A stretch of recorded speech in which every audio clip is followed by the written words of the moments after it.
Hi,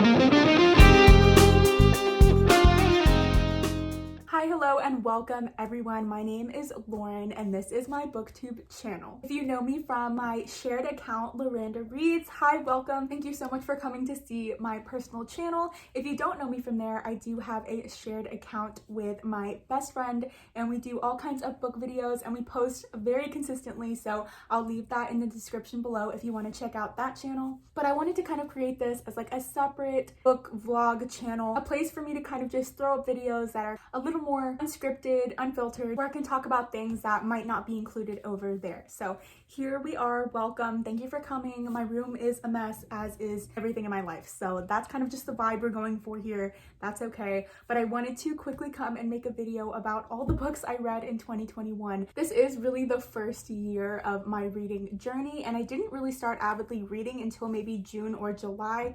So this is only about 6 months worth of books, which is kind of crazy when you think about it. Let me stop rambling and let's just get on into the books. So the first book I read this year was Every Last Word by Tamara Ireland Stone. YA contemporary. A lot of the ones in the beginning are YA contemporary, but I really enjoyed this book. Top 10 of 2021 for me. Absolutely amazing. Second book I read this year is Little Do We Know by Tamara Ireland Stone. Again, I loved Every Last Word so much I decided to pick up this one. I did enjoy this book. It's about two best friends, YA contemporary, but I did like Every Last Word more. The next book I read was 7 Ways We Lie by Riley Redgate. Follows 7 students and each one of the characters represents one of the 7 deadly sins.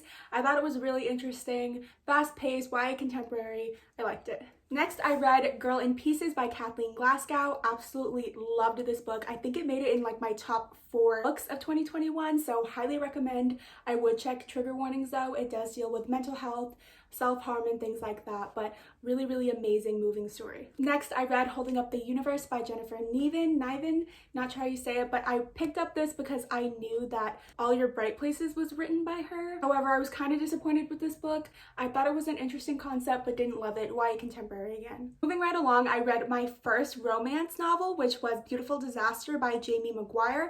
This is actually, it has a companion novel, so you have the girl's perspective and the guy's perspective. It's pretty much the same story, but there are a few new scenes in this book. If you read both, I'd recommend reading it at the same time so you don't have to go through the entire book again. And then she came out with just this tiny novella that kind of fills in the gaps and gives us a scene that we were missing from the end. So the next book I read was How It Feels to Float by Helena Fox. This one deals heavily with grief, YA contemporary, coming of age story. I liked it but didn't love it. It was kind of heavy. After that, I read The Dark In Between by Elizabeth Fribb. I absolutely loved this book. It was kind of my introduction into a fantasy / paranormal, so absolutely loved it. It's a really short read, highly recommend. Kind of a twist on the fallen angel trope. Next, I read All Our Broken Pieces. I absolutely love this one. I actually got it from Book Outlet. It's a kind of like a short coming of age story, romance, YA contemporary. Yet again, you're gonna see a lot of these in the beginning. After that, I reread The Summer I Turned Pretty trilogy. Amanda got me these new covers. They're absolutely beautiful. I've loved this series since middle school. It still holds up to this day. I will be rereading it every summer, but amazing. Go read it if you haven't, but I'm sure you have. After that, I read The Girl on the Train by Paula Hawkins. I absolutely love this author. I have a bunch of new books I need to read by her next year, but this one was really good. I read it because I knew it had a movie adaptation and I wanted to kind of compare the two. This one was of course better. After that, I read the Outliers trilogy. It was kind of like my first mystery thriller type of books. I think is a YA trilogy. It was good, but however, I did like the first 2 a lot better than I liked the last one. Next, I read Invincible Summer by Hannah Motzkowitz. I read it.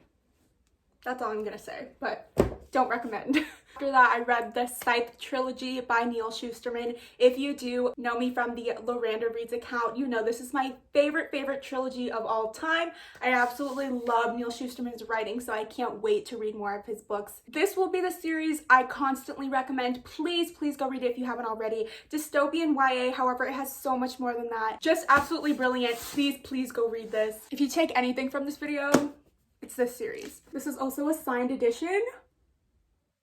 Yeah. After that, I read my very first Colleen Hoover book, It Ends With Us.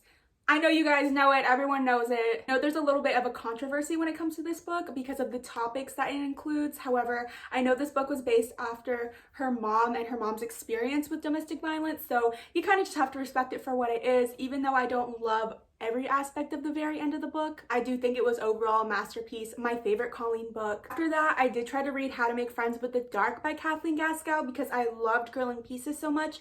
However, this one I just didn't really resonate with. I don't know, I just didn't really love it. It wasn't my favorite. Read Girl in Pieces because that one was brilliant. After that, I started the Addicted/Calloway Sisters series by Krista and Becca Ritchie. I love this series. I think there's like 10 plus books in the entire series. 6 best friends, they all kind of pair up and have their own romances, and all of them are a different trope. I am excited to finish this series hopefully in 2022. I have so much more to go, but I love this universe. So I also read Regretting You by Colleen Hoover. I don't have a physical copy, so I'll just put a photo here, but I did really like this book. This one I thought was good. It was kind of strange, the concept. I don't know that I absolutely loved it, but it was Colleen, it was good. Then I picked up this masterpiece, The Song of Achilles by Madeline Miller. This was absolutely breathtakingly beautiful. It's a retelling of the Iliad, follows Patroclus and Achilles. You see them since they're 6 years old all the way until they are adults. It's so beautiful, amazing quotes. Characters are written so well. I bawled my eyes out at the last page. Please go read this. Top 3 of the year. So I also did read All Your Perfects by Colleen Hoover. I don't have this book yet either, but I honestly didn't love this one. I know it's a lot of people's favorites. However, I think since it's more of like a struggling marriage, I couldn't really relate to everything that was being said, though I do appreciate it for what it was. I thought it was really amazingly done, but just not my favorite by her. Then we have Ugly Love by Colleen. This one was really good as well. Super heartbreaking, but I did love it. I did kind of predict the ending, which I think took away from it for me, but still overall an amazing book. After that, I read One of Us is Lying by Karen M. McManus. I thought this was good. YA thriller mystery. I didn't really love the ending. I do want to see the TV adaptation. We got another Colleen, you already know, so this was November 9 that I read next. I'm gonna hurt y'all's feelings for a second though, okay? Because even though I loved the concept of this book, I loved the plot, I think Ben deserved jail time. You know what I mean? I don't know how people still rooted for them at the end of this. I love the entire book, but the ending just wasn't for me. Ben deserves jail time. I will stand by that. After that, I read my first Stephen King novel, The Langoliers. Honestly, y'all, I had my expectations set so high because it's Stephen King, like the Stephen King. I picked this one up because it was rather small, so I thought that maybe it's less intimidating because I know a lot of his novels are really huge. However, I just thought it was so slow and just over descriptive. I did think it was an interesting mystery, didn't love it. Please recommend me other books by him that are a little more fast-paced. After that, I read Nemesis by Brandon Reich. I really loved the first half of this book. That's it. After that, I read another YA contemporary, Playlist for the Dead by Michelle Folkoff. I thought this one was okay, interesting, short enough read, but wouldn't recommend. Heart Bones by Colleen Hoover. I think this one is so underrated. Please go read it if you like her writing and you haven't read this one yet. Honestly, in my top 3 of hers. After that, I read my first Christina Lauren book, The Unhoneymooners. I thought it was really good, super funny, and perfect for the summer. We're on the last stack. After that, I wanted to read another mystery thriller, so I picked up A Good Girl's Guide to Murder by Holly Jackson. This one gave me everything that One of Us is Lying didn't give me. This one is it. If I could choose one like YA mystery thriller of the year, this one would be it. Absolutely amazing, great ending. After that, I read I'm Thinking of Ending Things by Ian Reid.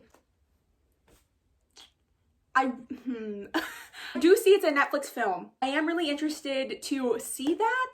After that, I read People We Meet on Vacation by Emily Henry. Of course, this book was popping off this year. I did like a lot of scenes in this book. However, I didn't absolutely love it as much as everyone else. I don't really know why. I think I was just a little disappointed at the big reveal about what happened between the two of them. And I feel like a lot of it was miscommunication, which I don't love. After that, I read Poison's Kiss by Brianna Shields. Loved this book, and I don't think I've ever seen it on any other platform. I honestly wish I did because this was so good, and I see that there's another one, so I do want to pick that up. So good, such a thin read, so unique. Basically about a girl who has a poisonous kiss, so she's kind of used as an assassin. She's doing so just so she can provide for her sick brother. Super good though. After that, I did read A Thousand Boy Kisses by Tilly Cole. I don't have that book either, but super sad. A wholesome love story, a little too sappy for me. After that, I read Layla by Colleen Hoover. This shit rocked my world, and I mean, it was so unexpected. I think this was her first like romance paranormal kind of vibe, and she did it. Definitely read it in October because it's kind of spooky. After that, I read The Honey Don't List by Christina Lauren, my second Christina Lauren book, which I did not know was two authors until recently. I thought this one was pretty good as well. It's a workplace romance. I do think I like The Unhoneymooners more. Now we're getting into October books, and this was by far my favorite month. I read so many great ones, starting with The House in the Cerulean Sea by TJ Klune. I absolutely love this book. So magical, the characters are great, I cried. The story is so wholesome and heartwarming, please go read it. One of my rare 4 stars. Speaking of rare 4 stars, we have Verity by Colleen Hoover. This was probably the most insane book I read all year. Please go read this, especially in October if you want that kind of scary ass vibe. But do check trigger warnings if you need to, because some shit in here gets crazy. After that, I read The Silent Patient by Alex. I had an issue with saying his last name last time too. Dude, I'm so sorry. I love this author. I don't know how to say his name. Plot twists, interesting story. I did love it. After that, I read The Ex-Hex by Erin Sterling. I thought it was perfect for October, especially around Halloween. Super cute romance. I do recommend. Next one I read was Horrid. This was my first like YA horror book, so spooky vibes, haunted house. I did really enjoy it, but it wasn't my favorite of the month. After that, I read the popular The Southern Book Club's Guide to Slaying Vampires by Grady Hendrix. I do recommend it. It was my first official like adult horror book. I'm excited to read more of this author in the next year. After that, I read Bunny by Mona Awad. I don't even know how to explain this book. If I tried, so bizarre. I still don't know how I feel about it. Super unique as well. So if you're interested at all, just go into it blindly like I did. Very strange, this one. After that, I read the Off-Campus series by Elle Kennedy. I did read The Deal, however, I don't have that one yet. So I just have these 3, The Mistake, The Score, The Goal. I thought these were all great. I can't wait to read the Legacy and the Briar You series next year. Are getting close to the end. After that, I read Where the Crawdads Sing by Delia Owens. I can see why this one was so popular. Coming of age story, but also intertwined with like a murder mystery. Super good, so sad. I wasn't expecting it to be so sad, but very beautiful, and I think it was important to experience. Let's take a moment, because after that, I was introduced to not only the fantasy world, but the best series of all time, and I stand by that, okay? I know a lot of people do not like Sarah J Maas's writing, and they shit on this series. I don't understand how, because this changed my life, I swear to you. So in case you don't know, this is the A Court of Thorns and Roses series by Sarah J Maas. I read the first one in November. I didn't love it. It was a very good introduction, and after reading the entire series, I now appreciate this one more just because it did such a great job at setting up the rest of the series. But that's all it was really good for, honestly. Get through this one, if only to get you to the rest of the series, because this shit is life-changing. The second one, A Court of Mist and Fury, is my absolute favorite book, favorite top 1 of the year. I know. Not only am I super late to this series, but this book has everything I could have ever wanted. The world building. Yes, I said world building, and I stand by it. The world building, the character development, the friendship, the found family, absolutely beautiful. I already bought fan art. I will go down fighting standing up for these books. Court of Wings and Ruin is the last one in the original trilogy. So good again, beautiful, I cried. The characters feel like my own family. So many heartbreaking moments, coming together for the greater good, making alliances, fighting for what you believe in. Absolutely beautiful. I also got these dust covers by Nerdy Ink on Instagram. Then this last one, A Court of Frost and Starlight, is basically a small novella that ties in the original trilogy to the spin-off series. So I am so excited to read A Court of Silver Flames, which is the first spin-off series. If you love this series, please let's be friends, DM me, and let's just talk about it, because I absolutely adore this series. After that, it was very hard for me to read anything. I actually ended up DNFing 2 books, which is just really not like me. So that was kind of very disappointing, but what ended up getting me out of my slump was From Blood and Ash by Jennifer L. Armentrout, and let me just tell you, The whole first, not even the first half, the whole like up to this point of the book was so good.